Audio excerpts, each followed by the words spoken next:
صحابہ فرماتے ہیں ہم رسول اللہ صلی اللہ علیہ وسلم کے ساتھ ایک غزوے میں تھے کہ جب ہم لوٹے اور ہمیں مدینہ دکھائی دینے لگا تو لوگوں نے تکبیر کہی اور بلند آواز سے تکبیر کہی۔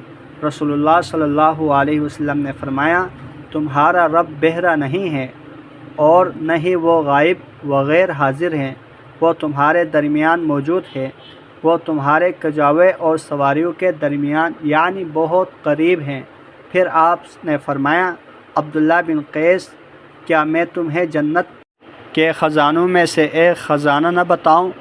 لا حول ولا قوت الا باللہ جنت کے خزانوں میں سے ایک خزانہ ہیں۔ ایک آدمی نے کہا اللہ کے رسول اسلام کے احکام و قوانین میرے لیے بہت ہیں، کچھ تھوڑی سی چیزیں مجھے بتا دیجئے جن میں مضبوطی سے جمع رہوں۔ آپ نے فرمایا تمہاری زبان ہر وقت اللہ کی یاد اور ذکر سے تر رہے۔ اللہ اکبر۔ رسول اللہ صلی اللہ علیہ وسلم نے فرمایا کیا میں تمہارے سب سے بہتر اور تمہارے رب کے نزدیک سب سے پاکیزہ اور سب سے بلند درجے والے عمل کی تمہیں خبر نہ دوں؟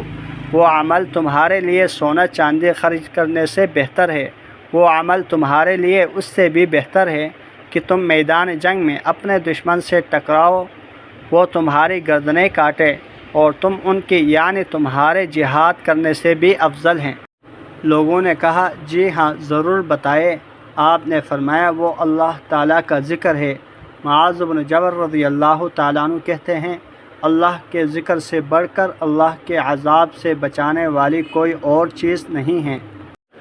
رسول اللہ صلی اللہ علیہ وسلم نے فرمایا جو قوم اللہ کو یاد کرتی ہے، ذکر الہی میں رہتی ہے، اسے فرشتے گھیر لیتے ہیں اور رحمت الہی اسے ڈانپ لیتی ہے، اس پر سکینت طمانینت نازل ہوتی ہے اور اللہ اس کا ذکر اپنے ہاں فرشتوں میں کرتا ہے۔